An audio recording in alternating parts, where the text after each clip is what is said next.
And a happy Friday to you. Welcome back to another weekly check-in where we spend time working on our diabetes, putting our diabetes in remission, putting our diabetes in reversal. Hey, we're going to be doing another check-in. We're going to be doing another complete review of fasting. How do we prepare for the fast? How do we get through the fast successfully? And then how do we end the fast? How do we break the fast without undoing all those benefits that we got, autophagy and weight loss and improved blood sugar control and improved insulin resistance, lowering our blood pressure and our cholesterol, and on and on and on. Hey, if you're new to me, I'm Dr. Dwain Woode. That's Wood with an E. The E stands for endocrinology. Here on the channel, I educate, I empower, and I encourage you to take charge of your health and your life, avoid complications, and go to the next level. I'm talking to adults with type 2 diabetes who want to do exactly those things and who want to reverse their diabetes. If you're new to me, go ahead and put new in the comments because I'd love to welcome you with a hand clap and some music to let you know that I'm happy that you're here and welcome you to the community. If you have questions as we move throughout the show, go ahead and put those in the comments as well, because we'd love to get to those. And as I'm searching through, that'll be a good way for me to identify those questions so that we can get to them and answer them for you. Wherever you're joining us from, whether it's on Twitch or Instagram or LinkedIn, or Facebook, and of course here on YouTube, we welcome you to the community, welcome you to the show as we do our review. As you know, I do a 72-hour fast. If you were with us last night, if you did not catch that episode where we actually broke the fast at 97 plus hours. That's right, we started the fast a little early this week because we were on the heels of eating a lot of food last week, and then getting into today and over the weekend, I'm going to be spending some time with some friends. And so fasting is that amazing tool that we can pick up when we need it, and we can pick it down when we put it down when we don't need it, and use it as we see fit to be able to evaluate and to be able to improve our metabolism. Yes. You guys know how we do. I've got sitting over next to me my glucose meters that we'll take a look at here in just a minute. Let me move that up a little bit. Take a look here in just a minute. And then right below me, that is my Dexcom Clarity Report, which we'll look at and see what is going on with my blood sugars, or what has been going on with my blood sugars, particularly as we broke that fast in our last episode. If you didn't watch that, that was a fun episode. You guys got to choose what I was going to eat first as I broke that fast, and then we watched my blood sugar as it changed. And we'll take a look at that as well over the course of this episode, because I do want you to see what happened to blood sugars as I continued eating. If you've not done so, there is an amazing playlist that we have, and it is a sub-series that we did within the fasting series called The Science of Hunger. The Science of Hunger. There are six episodes in there, and we really just spent a lot of time going deeper so that we understand what it is that we are battling when we talk about hunger. Right? We talked about the different types of hunger, physiologic hunger and psychological hunger. And most of us, it's not a physiologic issue, a lot of it is here. And what does that mean? How are the hormones working? What are some what are some things that we can do, or what are some things that influence our hunger? And you want to make sure that you get over there and you watch that as we move through the space. So let's go ahead and let's talk about what we're doing. What are we doing here in the space, and why are we doing the things that we're doing? Got my little trusty cup. So new year, new you. Remember, new year, new you. And so one of the most devastating diseases that we have, that we know in modern times, is diabetes. And diabetes is a significant burden around the world.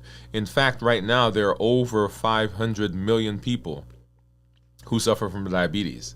Another 5 to 6 million who have pre-diabetes, that is blood sugars that are higher than normal, but not high enough to be classified as diabetics. And so those people, if you combine those two groups, That's over 1 billion people on the planet that currently suffer from this devastating disease. And so in our New Year, New You journey, in our process, in the pathway that we've been going down, we've been working on reversing diabetes. So we're talking to people who have type 2 diabetes, adults, who want to get off of medication, who want to improve their metabolic health, who want to improve their insulin sensitivity, and who want to reverse their diabetes. Those are the people that we're talking about. And so we've been walking down this path on how do we get that done successfully. And we've learned several tools. We've learned lots of amazing tools that do help us with that. Of course, fasting, we'll come back to talk about that in a minute, but you'll see there that we've learned about how to evaluate what is the reason, what's the purpose, what is the driving force behind us now making a decision that we want to be healthy metabolically, and particularly in the diabetes space. Fasting, of course, we've learned several models that talk about what are the triggers that we have: habits, emotions, access, and taste. That's the HEAT model. And how do we combat those? Because if we cannot figure out for ourselves what is the driving thing, what is the thing behind why I snack, why I love that particular food, why I feel like I have to have that all the time, often what we do is we fight food. Right? So we walk up to someone, we say, hey, you are diabetic, or you have a problem with that, you need to stop eating the food. But we don't quite understand the hormonal changes, the hormonal signals that are going on within that person that is making it not impossible, but very difficult for them to give up that particular food. And so often when people try to do that in isolation, they end up not succeeding, not because they don't have drive, not because they don't have willpower, not because they don't have a desire. They don't succeed because they don't understand the implications of what's going on in their body, and they think, oh, this is just I am not strong enough. But there are significant hormonal drivers that are in the body that are forcing us to do the things that we do. And so understanding that and finding ways to deal with that makes it much simpler to handle the pull, if you will, of the food that's calling us, right? So that's the HEAT model.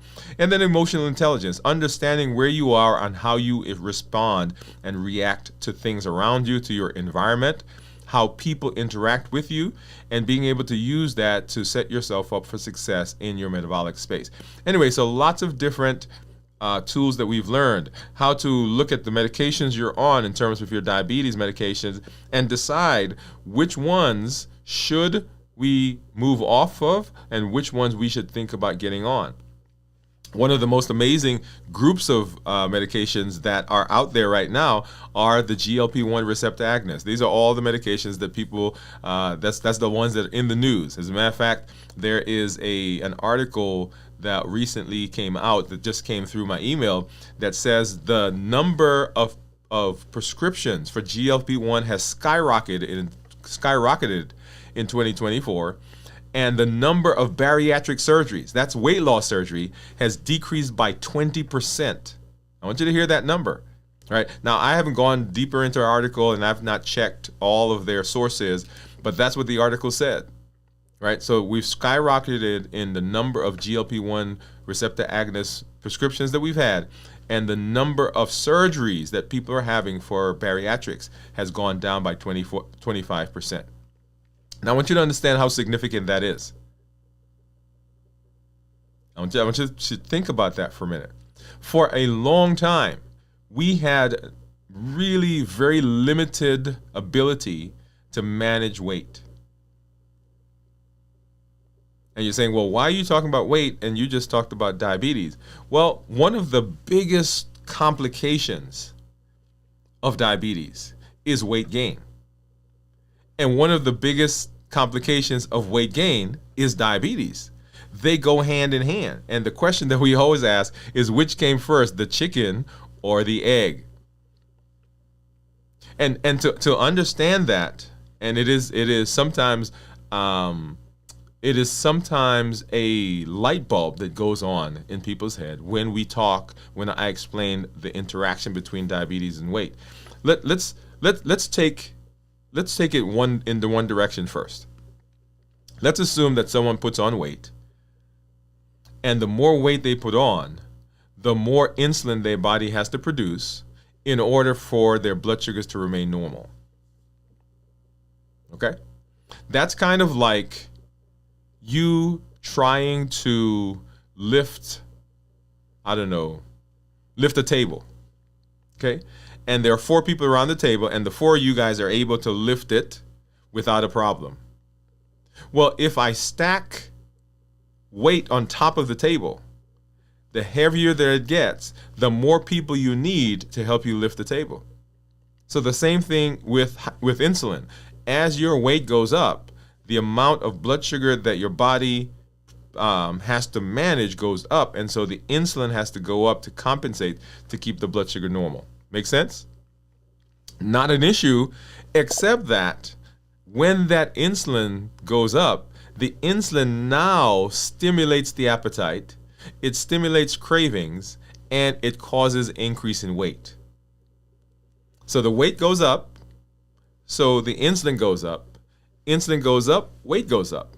Weight goes up, insulin goes up. Insulin goes up, weight goes up. And then at some point, the body does not have the ability anymore to give you enough insulin to take you to where you need to go in terms of managing blood sugar. And when that process happens, that's when diabetes shows up. Make sense so far? Okay, now let's take it the opposite direction. Let's assume that maybe it wasn't the weight that caused it. Somehow, because of genetics, because of, a person develops diabetes. In order for us to treat their diabetes, we've got to get their body either to make more insulin or we've got to give them more insulin. And the moment we give them insulin or force their body to make insulin because of medication, that insulin, once again, stimulates the appetite, stimulates cravings, makes you gain weight. When we gain weight, now we're back into that same cycle. And one of the things that the GLP-1 receptor agonists do is they break that cycle. They help people to get rid of the food noise. And I don't want you to discount this idea of food noise, because it is a significant driving force for a lot of people.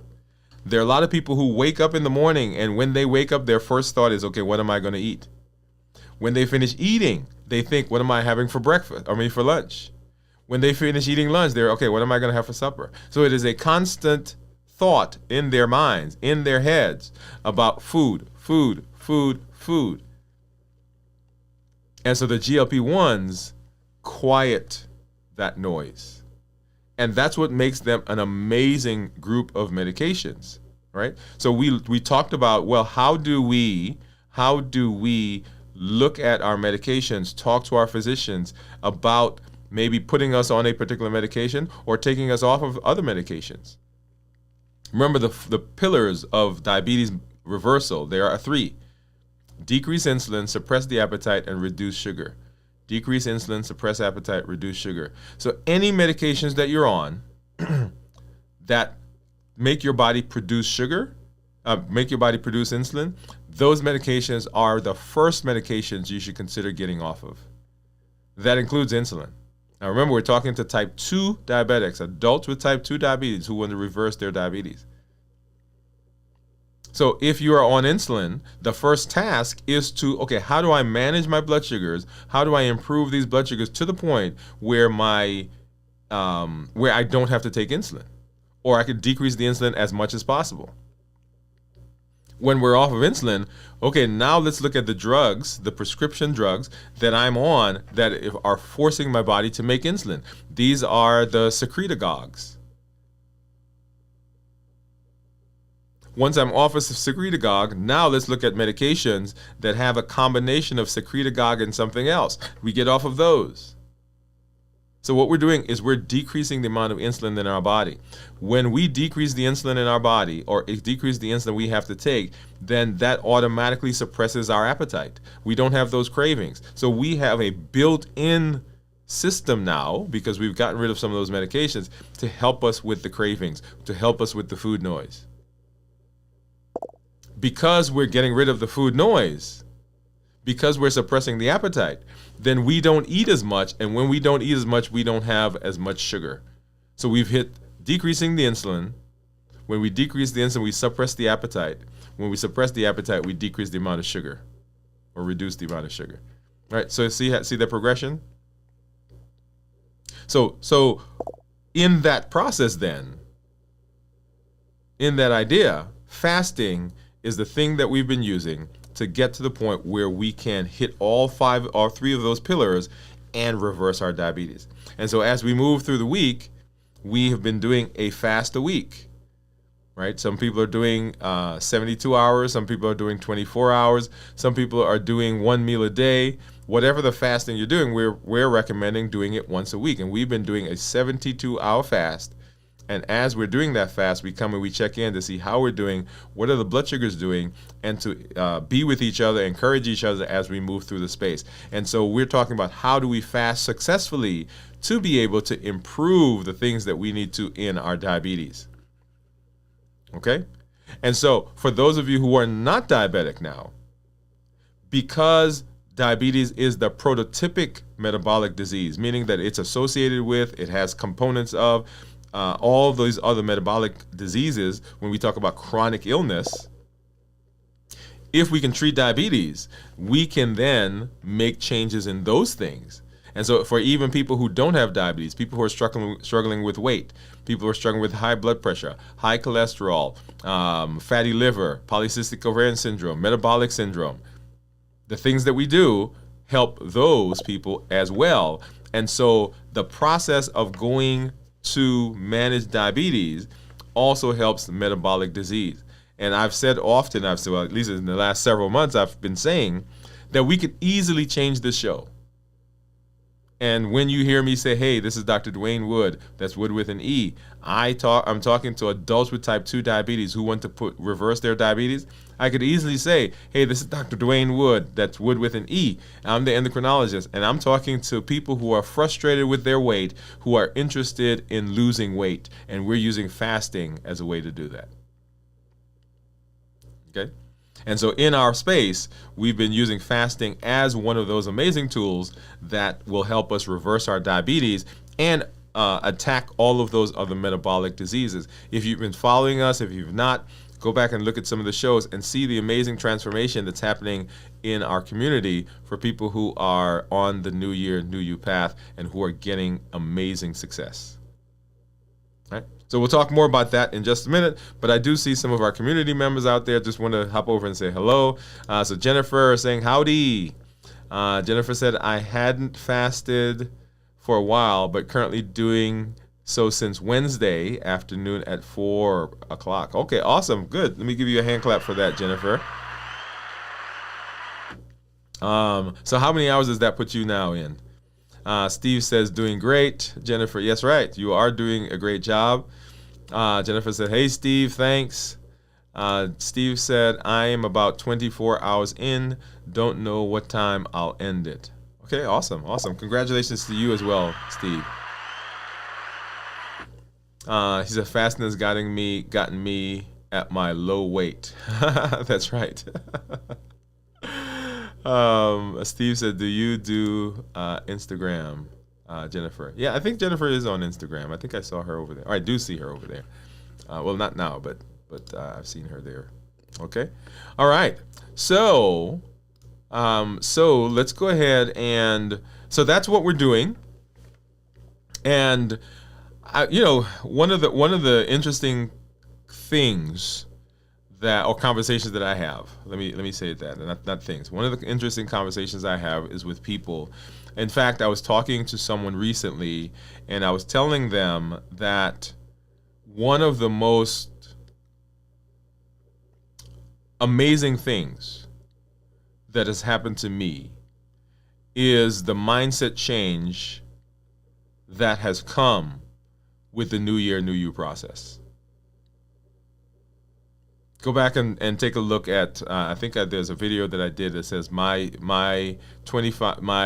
My 1 year journey to reverse my diabetes, 25 years in the making. So as the endocrinologist, as the guy who's teaching people about diabetes, as the one who talks about metabolism, that was a struggle for me. And so as the New Year, New You process developed, it was a transformative place for me to find myself. And so as I am in the community, as I'm talking with you, as I talk to patients, and I tell them it's a daily thing. It is a daily practice. It is a daily understanding of how my body works, and also a daily process to continue to move to a better place. So each day I'm getting better and better and better and better. And so that's the whole idea behind New Year, New You. And I know it says New Year, New You, but it's not New Year, New You. It's a new lifetime, New You. And so fasting is one of those tools that we've been using in that space. Okay, awesome. Well, let's go ahead and let's do a check-in. So whenever I come on, we're talking about fasting, and whatever you are doing things in your space, in your life that you are trying to improve, you want to make sure that you are evaluating those things to make sure that you're, first of all, getting the benefits that you thought, or to see if there are places where you need to make changes so that you can become more successful in managing those things. And so I do that each time we come on in a check-in, where I talk about 3 different components, and these components are really the places where people find themselves struggling. That is our physical, mental, and emotional space. How are we feeling? How are we doing in those spaces? So physically, let me back up before I get there. Let me get back up for a minute. And so if you were with us over the past several weeks, you know that we had holidays that were coming up. We got through the holidays, and then kind of getting back into, quote unquote, the space that we want to be in. And so I do a 72-hour fast once a week. This week I actually started the fast early. I usually do a fast Wednesday, Thursday, Friday. This week I started the fast on Sunday.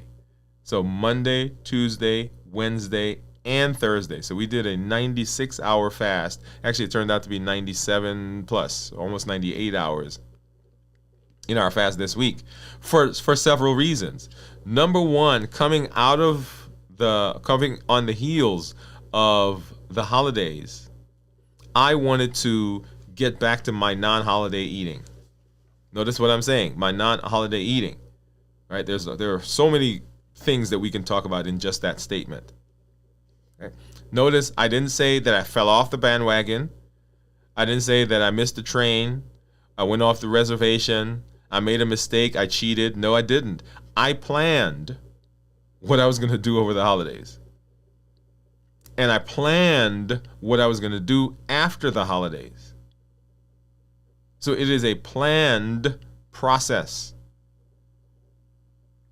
And the other reason I started it early was that I'm going to be hanging out with some friends. As a matter of fact, I got one of my friends who's getting ready to come get me here in just a little while. We're going to hang out together, and we're going to be eating. And so I wanted to make sure I got my fast in for this week, both for the holidays, and to make sure I got my fast in before I got onto my my hanging out eating plan. Okay, so I've gotten I made the decision, and I've gotten my plan enacted for this week that will compensate for those things that I'm eating on either side of the plan. And so the plan was actually a little extended, right? So normally I do a 72 hours. This week I did a 96-hour fast, 97-hour fast.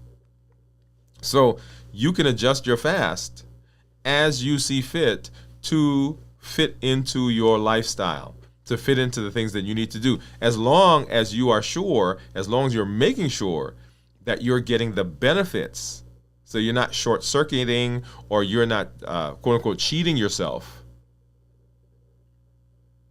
Right? So if you do that, then not an issue. So let's go ahead and let's talk. And so last night on our episode, we actually broke the fast at 97 hours. So, and then I just ate just before I came on the show. And I do on my non-fasting days, on the days when I'm not fasting, I do a roughly 16 and 8. So kind of an intermittent fasting. So when I fast on Wednesday, Thursday, and Friday, that's a 72-hour, of course, no calories taken in. And then from Saturday, Sunday, Monday, Tuesday, I do a 16-8 fast. And it really is I think when people say fasting, when folks hear that, they think restriction, they think can't eat, they think I'm in a box. But these are really just decisions that I have made. And I'll tell you, when I am approaching a fast, I get excited. When I'm enforcing my fasting time, I get excited because I don't have to worry about the food noise. I don't have to worry about what am I going to eat. I don't have to worry about what thing is going to spike my blood sugar. I don't have to worry about my weight going. I don't have to worry about any of that. Because in the fasting, all of that gets better. Now, I'll tell you when it's coming time to break the fast, I don't want to say my anxiety, but my thoughts get a little bit erratic, because if I'm not careful, I go into a thought process of scarcity. Now, scarcity says that there's no more coming. It's kind of like those people who they're sitting at the end of a table during Thanksgiving, and they are being very good, quote unquote, right? So they're not eating all the stuff that's on the table. They're not having any of the dressing or stuffing, whatever you want to call it. They're not eating any of the pecan pie. They're not eating anything with sweets. They're very good, they think, because they're on an eating plan. And it doesn't have to be a diabetic. It's someone who's trying to lose weight, who's improving their blood pressure and cholesterol and so forth, right? And so they're sitting there and everybody's enjoying the process and they're not partaking, right? They're still talking and, going through the process. But when everybody goes upstairs and goes to sleep or goes home, they start to creep.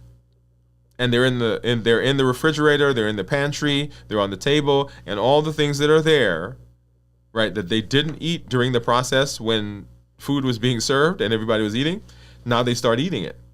But there's a thing that happens in their mind. And the thing that happens in their mind is this idea of scarcity. Like, I don't know if anybody's going to come downstairs and catch me. I don't know if I'm going to get any more of this stuff till next year. I don't know if I'm going to be able to get some more tomorrow when everybody starts eating again. And so in their heads, they've got to eat it right now, and they've got to eat as much as possible.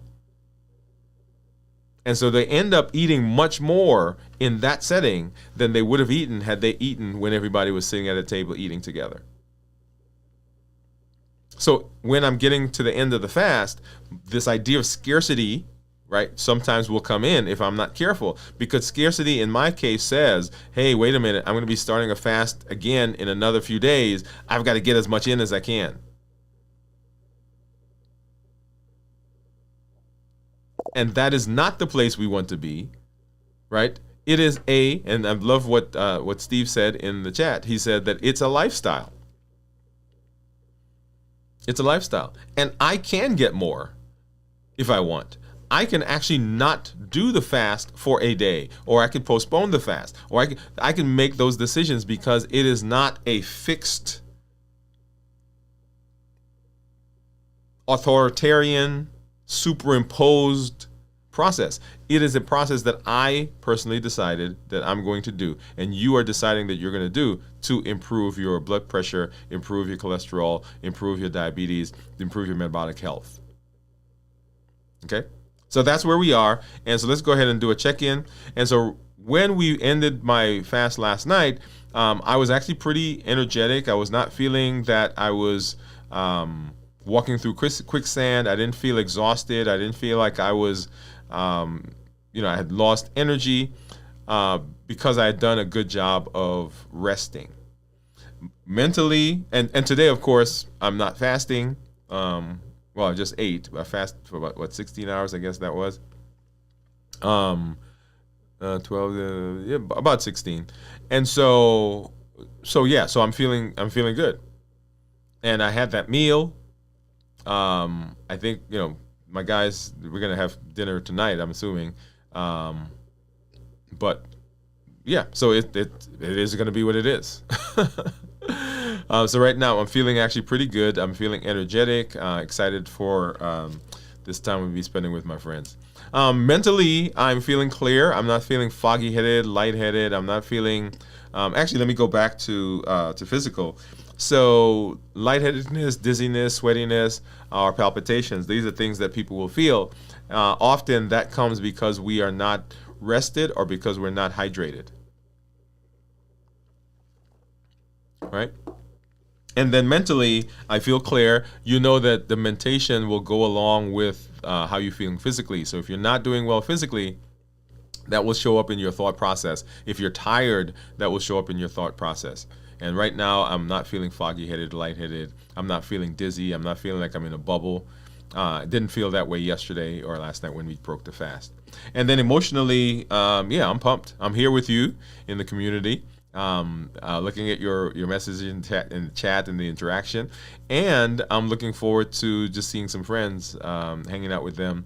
And, we do this once a year. So that's fun for me. So I'm excited about that. So physically, mentally, and emotionally, I'm doing well. So let's go ahead and let's take a look at my blood sugar. And this is, I wear I wear two glucose monitors.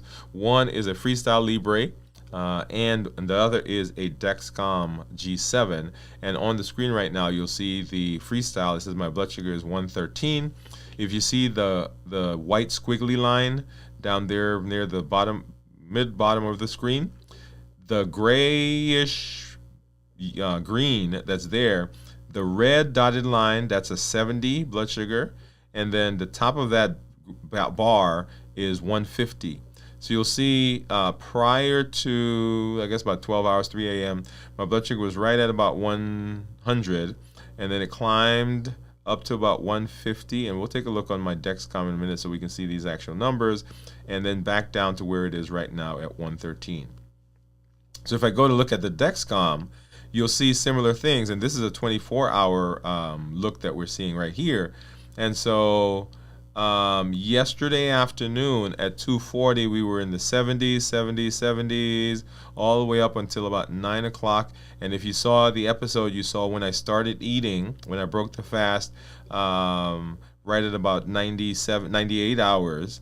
And after that, look at the blood sugar, right? So on the show, and I think I had just eaten maybe for 30 minutes, so we didn't see a full effect of that food.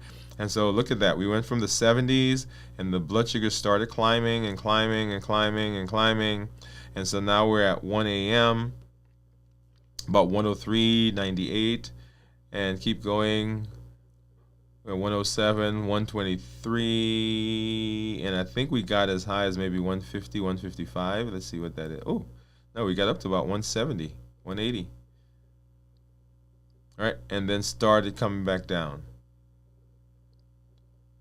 And to where we are right now.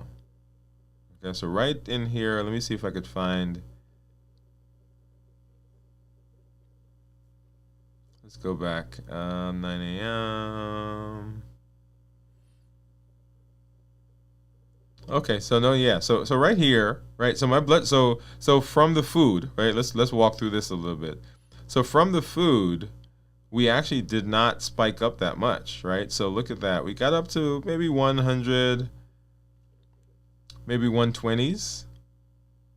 But look at this right here. So this is about 3-4 o'clock in the morning. I want you to see the dawn phenomenon, right? So we ate, and the blood sugars went up to maybe 120s, 130s. Well, not even 130s. But right here about 4 o'clock, 3:30, 4 o'clock, my body, or your body, normally releases hormones. And then look at that, right? So look at how it's starting to climb right there. And then right about here is where I brushed my teeth. Right? So dawn phenomenon happened, and we got up to about 1:30, And then look at that. Look at this response right here. This is toothpaste, y'all. Right? So I didn't need anything until just before I came on the show. So all of this right here is the response from toothpaste. That's amazing. Okay. And then, of course, now we're down to 120. And what I had was I had some smoked chicken, some jerk chicken. And so I don't expect that that's going to cause a big spike in my blood sugar. Anyway, so that's what my continuous monitors are showing. And then let's go ahead and take a look at these guys and see where we are.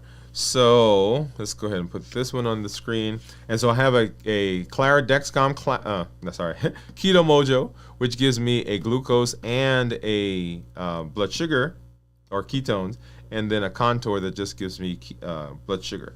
So let's go ahead and let's get a strip into the Contour, see what my blood sugar is.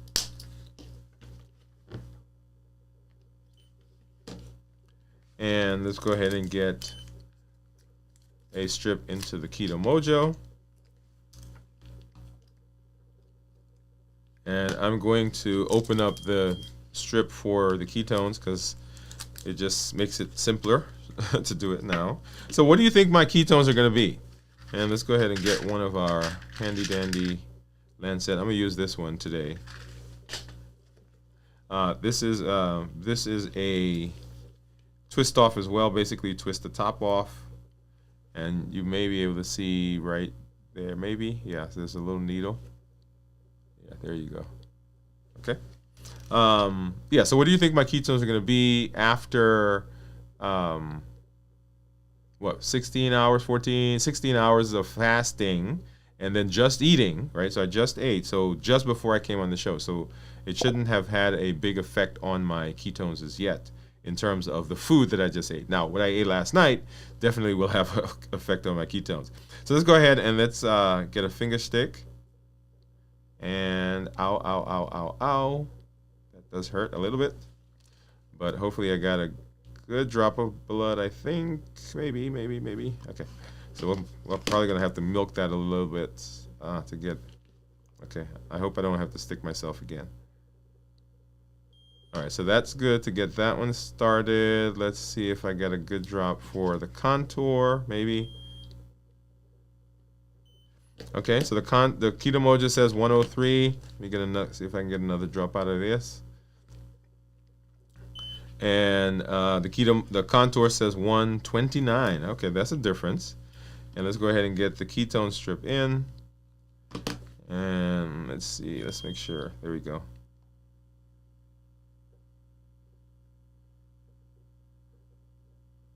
All right, so yes, that did work. All right, so yeah, so Steve, I think, says 0.8. So let's go ahead and let's go back and look at some of the comments that we have. Yeah, so Steve says fasting got me to my low weight. Yes. Jennifer said I have an IG account, but go there sporadically. Great info on IG about fasting helping with cancer. Steve says it's a lifestyle. That is true.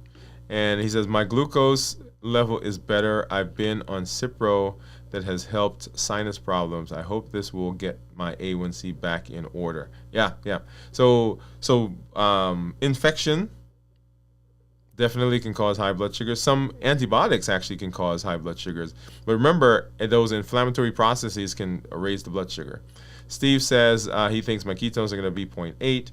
And Jennifer says, my system does the opposite. At about 5 a.m., my blood sugar will drop. If I'm wearing a CGM, the alarm will sound. Been as low as the 50s regularly. Interesting. Well, thank you for sharing that with us. Okay. All right. So let's hop over and let's go ahead and talk a little bit about fasting. Whenever I talk about fasting, we're talking about three different things, right? So fasting is not just about not eating. There are three phases of fasting. It's preparing for the fast, getting through the fast successfully, and then, of course, breaking the fast. All right, so we're going to talk about each of those phases. And if you don't do a good job in any particular phase, then it can have ramifications for the entire process of fasting. So once again, fasting is not just about you not eating food. It has a physical, emotional, and physical, mental, and emotional components to it, as well as social. Okay, and so we want to talk about how do we prepare for the fast successfully. So preparing for a fast. Why is it necessary to prepare for a fast? Well, it's necessary to prepare for a fast because when we don't prepare, then we can have a shock to the system. That is physically, mentally, emotionally, and socially. Particularly if you're doing those long extended fasts, if you go from eating high carbs and eating highly refined stuff, if you don't do a good job of preparing for the fast, then you can get into a situation where you are craving throughout the fast and the fast does not go well. If you come into the fast just having eaten a lot of highly processed foods, carbs, and so forth, your body has to deal with those. And as it deals with those, then we run into issues of insulin coming out to deal with the sugar. And as a result of that, we have cravings, we have hunger, we feel like we're hungry, and it sets us up for not having a good fast. Okay, so preparing for the fast. It minimizes some of the effects. If you don't stay hydrated, if you don't rest when you're in the fast, you're going to feel drained, you're going to feel lightheaded, sweaty, dizzy, you're going to feel palpitations, and then what happens is people say at that point that, hey, the fast didn't work. And it's not that the fast didn't work, but it was the preparation for the fast that didn't go well. So preparing for a fast, very, very important. And then it helps us to focus. It helps us to focus on the purpose and the goal of the fasting. So this is all stuff that we do as we're preparing for the fast, right? So mental preparation. If you come into the fast, if you just walk in and say, hey, I'm going to fast today, if you are not ready for that, then the thoughts can become difficult. If you have not visualized where you're heading, if you don't know the reason, your why for the fasting, if you don't understand the fast that you're doing, the type of fast that you're doing, what's required, then that sets you up for having a difficult time. Okay? You want to set clear goals. You understand your why for the fasting. You want to visualize it. See it, the end of it. See when you're going to be ending it. See what is going to be happening. See the benefits that you're getting from the fasting. And then educate yourself on the type of fast that you're going to be doing. Research the fasting methods. We've done several shows where we talked about different fasting schedules. 16-8, you've heard me say, 1 meal a day. You've heard me say 5 and 2. Alternate day fasting, 24-hour fasting, which is where we start with what we call prolonged fasting or extended fasting. So 48 hours, 72 hours, 96 hours. 1 week, I think we did a 106-hour fast. Right? So research them. There are particular fasts that will affect certain disease processes. Now, they all help for improving blood sugar. They all helped for improving weight. They all help for improving insulin sensitivity and metabolic syndrome and so forth. But there are some that have been studied specifically for certain diseases. We did a show where we discussed that. So educate yourself and then get ready. So this is mental preparation, right? There are going to be times throughout the fast where you're going to have some humps. You're going to have some bumps. There's going to be a time when, everybody around you is eating and the cravings are going to come. So set yourself up with some mantras.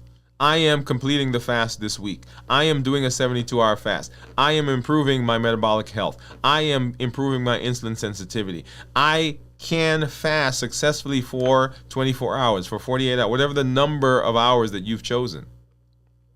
Write those on your wall. Write it on your computer. Put it on your mirror so that you see it while you're brushing your teeth. Because that will help you as you move through the fast. It helps you to stay motivated and it helps you to reach your fast successfully. Nutritional preparation. Very, very important. If you don't do a good job of eating nutrient-dense foods through your eating period, when you get into the fast, you can set yourself up for difficulty. Right? If you're not having good nutrients, when you get into the fast, you can have nutrient deficiencies. If you're not eating proteins and fats to help stabilize blood sugar, help decrease the absorption of carbohydrates and sugars, to help you slow down the GI tract so that you feel fuller longer, when you get into the fast, all of a sudden those cravings come, not because of the fast, but because what we ate before is causing us a problem. Right? So you want to increase healthy fats. You want to decrease the carbs and sugars.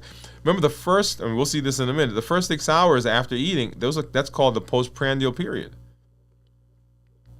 So what's happening there is the body is breaking down the food. It is absorbing the nutrients. It is absorbing the carbohydrates. It is increasing our sugar levels. So if you've eaten something that is significantly processed, significantly carb heavy, significantly sugar heavy, when you get into the fast, think about the amount of insulin that the body has to produce to counteract what you just ate, and the length of time that it takes for that to happen. And so during those first 6 hours, 6, 8, 10, 12 hours, you are going to be feeling cravings, because the body has to produce so much insulin for the food that you ate before you got into the fast. Okay? Increase your water and electrolyte intake. Right? Make sure that you're doing that, because if you're dehydrated, then you will feel lightheaded, dizzy, sweaty, other things if your electrolytes are not balanced. And gradually reduce your eating window. Don't just show up and say, okay, I'm doing a 72-hour fast. Unless you do that regularly. Right? So we tell people, walk into it, start slow and go and increase until you're able to achieve the fasting process that you need.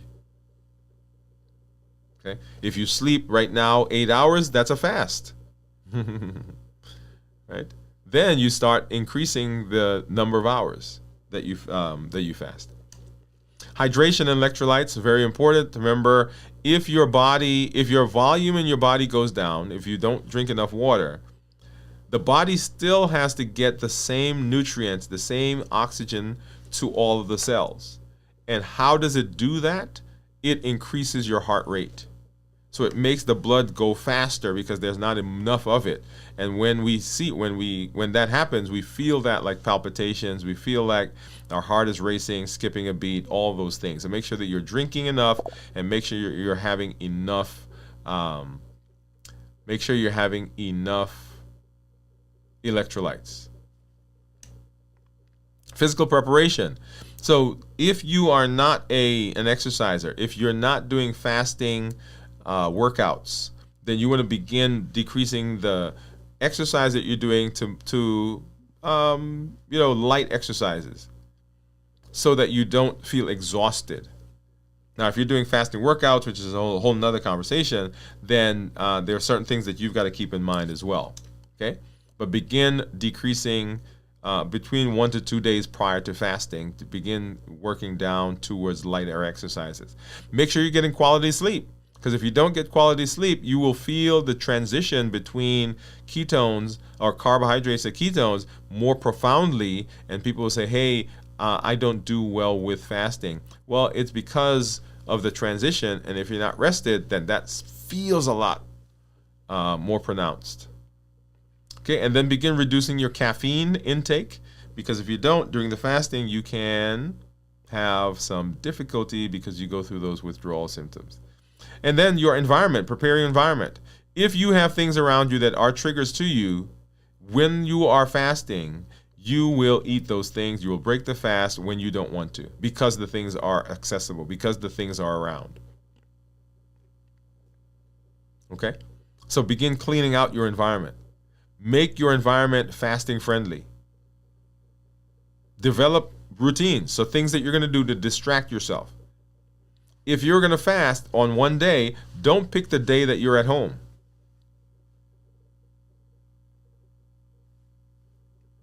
Unless you're busy, right? Because otherwise you're just sitting at the house, not eating, and you're going to start thinking about food.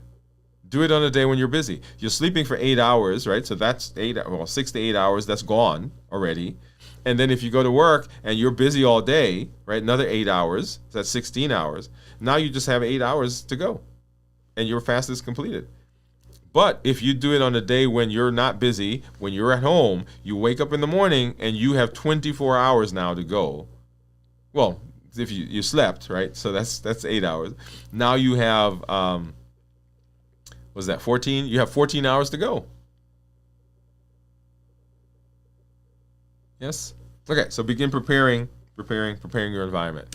And then socially and emotionally, you want to make sure that the people around you are familiar and are aware of what you're doing, so that they don't plan things to include you in food, and they're not telling you, hey, you got to eat, you got to eat, you got to eat, you got to eat. Right? Because that gets annoying. And after a while, you're going to eat, not because you want to, but simply you don't want anybody to say anything to you. But talk to them. Say, hey, this is what's going on. It doesn't have to be a big deal. Also, don't plan your fasting time during times when you know is going to cause friction or conflict. If your family normally sits to eat at 5 o'clock in the afternoon, don't start your fast at 4. Sit, eat with the family. Enjoy the meal. Start the fast after the meal.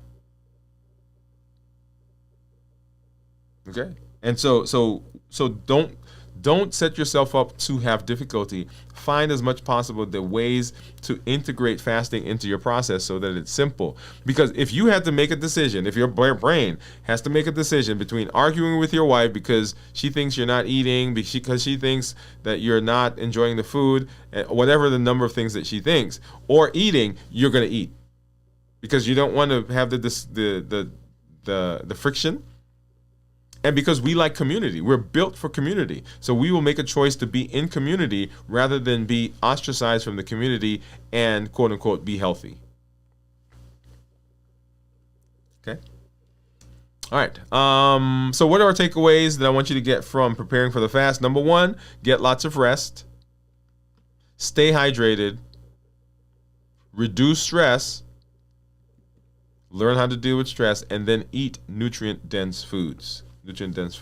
So that's the preparing for the fast. Remember, there are 3 phases. How do we prepare for the fast? How do we get through the fast? And then, of course, how do we break the fast? When we talk about the fast itself, I usually talk in 24-hour periods, but we're going to do that a little bit more finely so that we can see some things that are going on in the body. So the first 6 hours after you finish eating, you ate now and you stop eating, for the next 6 hours, this is called the postprandial phase. This is where the body is breaking down the nutrients. It's absorbing the stuff from the food that you just ate. The body's grinding it up. It's packaging up the fats. It's breaking down the proteins.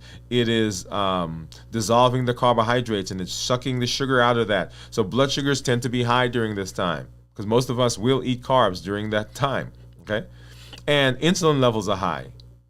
Energy levels are high because you have that ready access to the carbohydrates. This is the first 6 hours in your body. This is where, if you have just finished eating a high carb, high sugar food or meal, this process takes longer. You have to produce more insulin.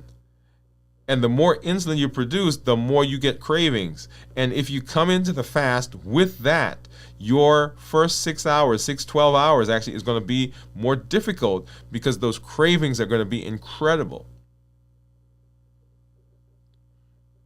Right? This is the postprandial phase. And then the next 6 hours, 6 to 12 hours, this is called the early fasting phase. And in this section, your insulin levels are starting to go down because the body is processed. It's absorbed the sugar, it's using some of the sugar that's in the blood, and it's taking some of it and it's sending it to the liver, and it's sending the excess over to storage. So the blood sugar, the insulin levels are going down, the body is decreasing the sugar, and now we start to signal that, hey, the blood sugar is going down. Now let's go get some of the stuff, the readily accessible sugar that's in the liver, and let's go ahead and use that for energy. This is called glycogenolysis. So it's breaking down the stored glycogen stored glycogen, and you are starting to use that for energy. Okay, and your energy levels are beginning to fluctuate during this time.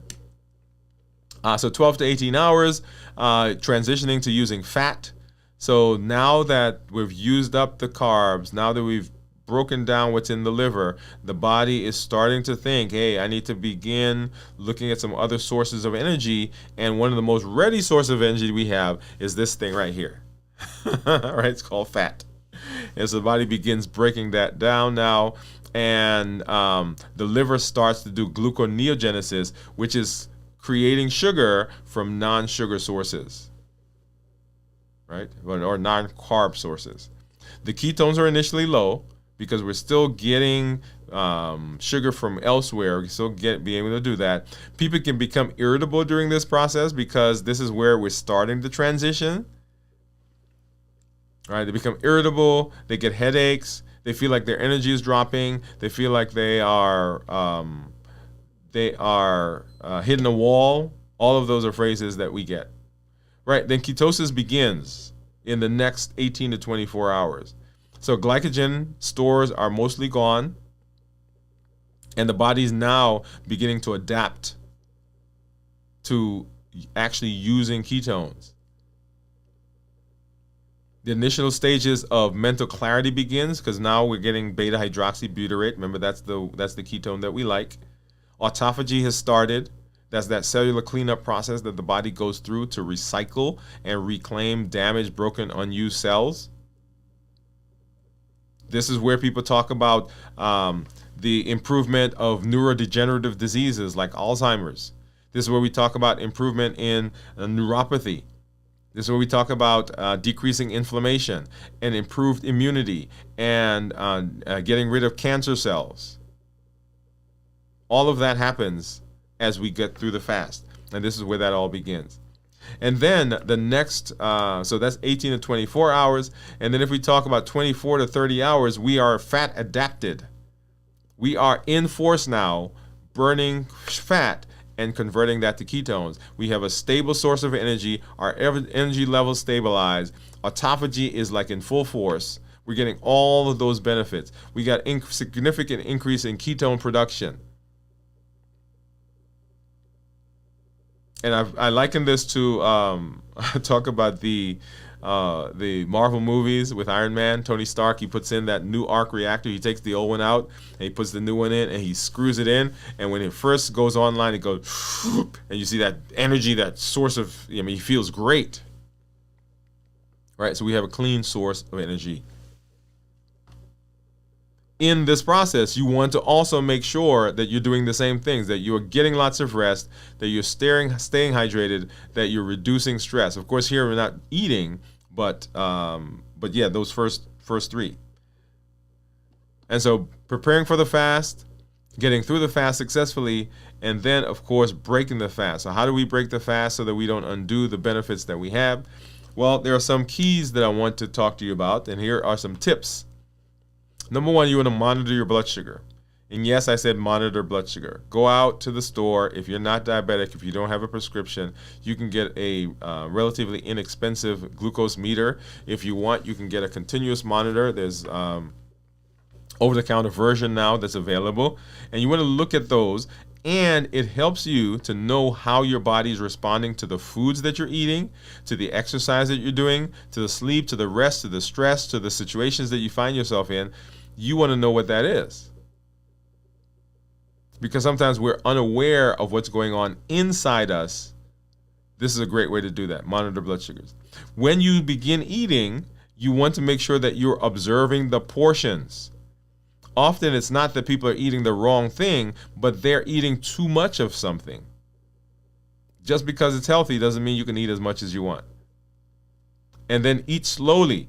It takes about 20 minutes for the body to all the signals to say, hey, I'm full. 20 minutes. So if you just put it in, scarf it down in 10 minutes, guess what? The signal is not getting there. It's not getting there for another 10 minutes. And by the time then, you've gone down on another 3 or 4 slices of pizza. You don't enjoy it when you don't slow down. Because we don't enjoy it, the body says, give me more. Give me more until I feel like I'm enjoying it. So begin slowly, slowly, slowly. And then avoid sugary processed foods. If you break the fast with highly processed, high sugar foods, then your blood sugar is going to go up, insulin is going to come out, appetite is going to be stimulated, and then you start having cravings. And so the first several hours of your fasting or breaking the fast can be difficult depending on what you eat when you first break the fast. I often say to people that the thing that you break the fast with will dictate the types of foods that you will eat throughout the next 24 to 36 hours. So if you eat donuts, you're going to want donuts. Last night I ate a salad. What did I have? I had some broth. I had a salad. I had some cheese, some nuts, almonds, and sunflower. And then what did I have? Some flank steak. It's not a lot and not a big rise in my blood sugar.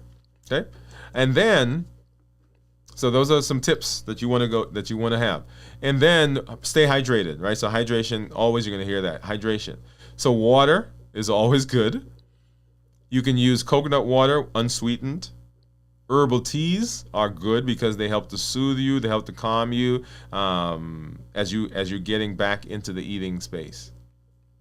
Make sure you're using protein, enough protein, healthy proteins, because those are going to help to stabilize the blood sugar as you begin eating. They will help to slow the absorption of carbohydrates. Proteins release the PYY, which is a signal that gets sent to the brain that you're full, so it will help you to feel fuller longer. If you've not done so, make sure you go back and watch our series or mini-series, The Science of Hunger. There's a playlist out on the channel for that. So fried eggs, chicken or turkey, tofu, tempeh, those are all good if you're vegan or vegetarian. Healthy fats, almonds, nuts, seeds, all of this will help because the fats will release CCK, cholecystokinin, which also signals the brain that we're full. They will also slow the GI tract, so we feel fuller longer, and it will blunt the absorption of carbohydrates. Okay, broths, very good. Vegetable broths, bone broth, and on the show last episode, I broke my fast starting with broths. According to you guys told me to do that, right? And here's some considerations. When you break the fast, choose foods that help to maintain stable blood glucose levels while offering nutritional value and are gentle on the digestive system. Focus on low glycemic index foods. Remember, that's glycemic index of 50 or lower. You want to make sure that you're having lean proteins, healthy fats, and make sure that you remain hydrated. Okay, make sure you're doing that. All right, so let's see what we've got here. So Jennifer was talking about her low blood sugar. She says further, I check with blood check too. Okay, so when you get CGM, you have a low, and then you check with the glucose level. If I get up and walk around, then it normalizes. Yeah. A lot of people have that. Steve says, mine drops below 100 this week. First time in a couple of months. And Steve says, we sit around the house all the time. Well, I think you guys have a system now, Steve. Awesome. All right. So as we move through the metabolic space, the things that will throw us off track, one of them is our looking at the past and our thought process. So I want to encourage you to let you know that you have unlimited potential to make change. You can make decisions to improve your metabolic health starting right now. What's happened in the past is the past. You can't go back and change it. There are probably some complications that you have as a result of some choices that you made back then. But right now, right here, you have unlimited potential to make change. You have unlimited potential to make decisions about what will happen for your life going forward. So right now, you can make that choice. And so what we do here is we help you to tap into that. And we do that with the Triple E formula for success. We educate, we empower, and we encourage. We educate with the podcast, with the blog, with the shows that we do, because we want to change your mindset. We want you to have a growth mindset rather than a fixed mindset. A growth mindset said, I can improve, I can be better, I can learn, and I could change my future.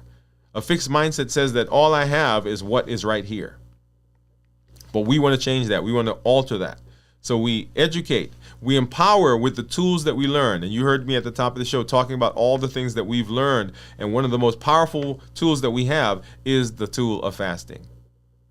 And then we encourage. We encourage with the community, just as you see some of our community members out there that are talking, letting us know what's going on in their lives and how things are going. You can become part of this community so that you also can get those benefits. We educate, we empower, and we encourage. There are things that are going to push your buttons, that are going to trigger you. Remember the HEAT model. We eat not because we're hungry often. We eat because of habits, emotions, access, and taste. We eat because of the routines that we've gotten into. That's the habits. We go to the movies and we eat popcorn. Somebody comes over to visit. We get coffee and tea, and we give a muffin. Someone says, hey, let's go hang out. We go someplace where there's food.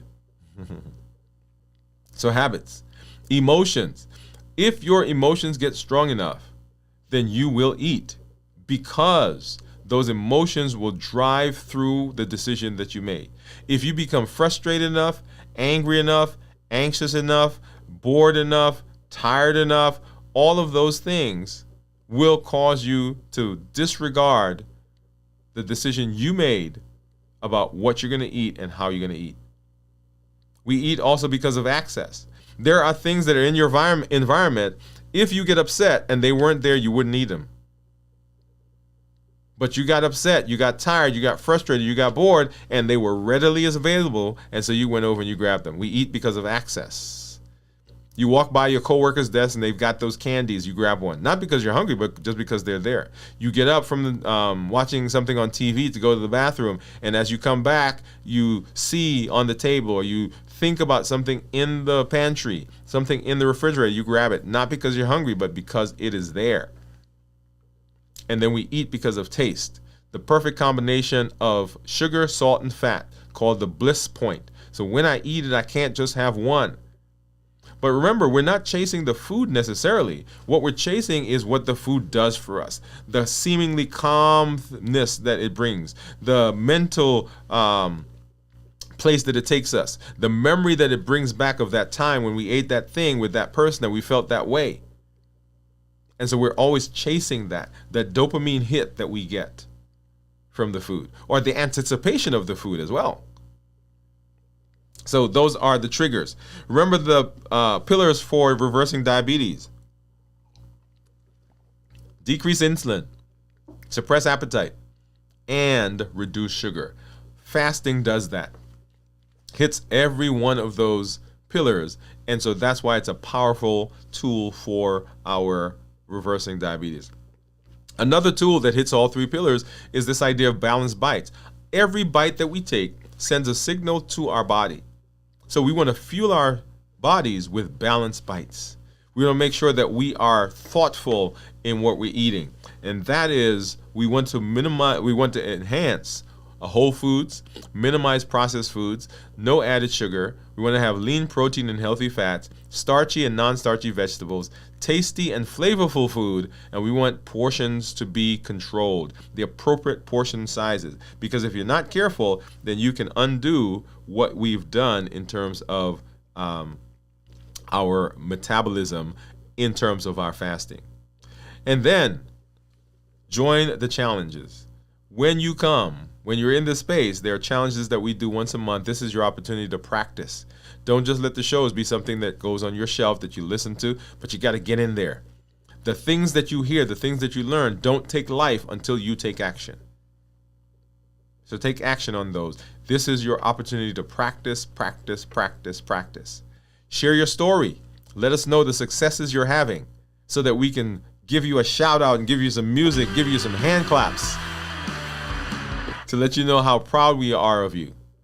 And if you're having challenges, if you're having some places where hey, things aren't quite going the way you thought they would go, we get to put our arms around you. We get to wrap around you. We have our community meetup that happens once a month. As a matter of fact, while I'm talking about that, why don't I go ahead and just drop that in the chat right now?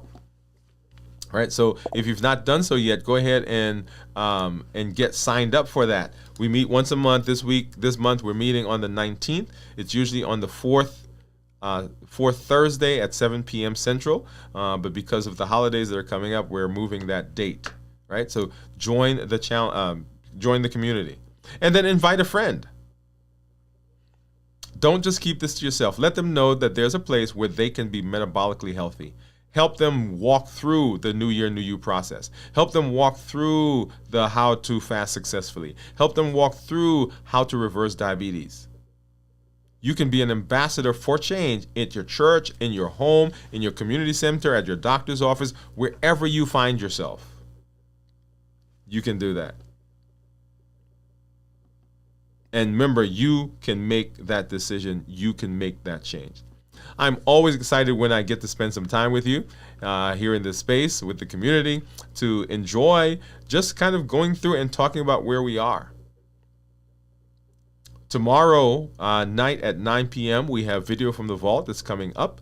We have This Week in Review, 6 a.m. on Sunday, Central Time. And then we are back here Monday night at 7 p.m. Central for Dwain Woode, MD Live. Remember, our final show for the season will be on December 23rd. So we've got three more Dwain Woode, MD Lives for this season. And then we will be doing our check-ins. So I think we have 6 more for our fasting check-ins as we move through the rest of this season. So that makes about 9 shows. And then we will take 2 weeks break from the 23rd, and then we won't be back and then we will be back on the 6th of January. So make sure you mark those dates on your calendar to catch all of the shows for the rest of the season, and then to join us on the 6th of January as we bring in the new season with lots of new and exciting information, a new theme that's built on what we've been doing, and to be able to continue building the community and to encourage each other. Hey, I'm Dr. Dwain Woode. As I always say, glad to be here. That's Wood with an E. The E stands for endocrinology. Here on the channel, I educate, I empower, and I encourage you to take charge of your health and your life, avoid complications, and go to the next level. And in this year, new year, new you. We'll see you at our next show. Bye-bye.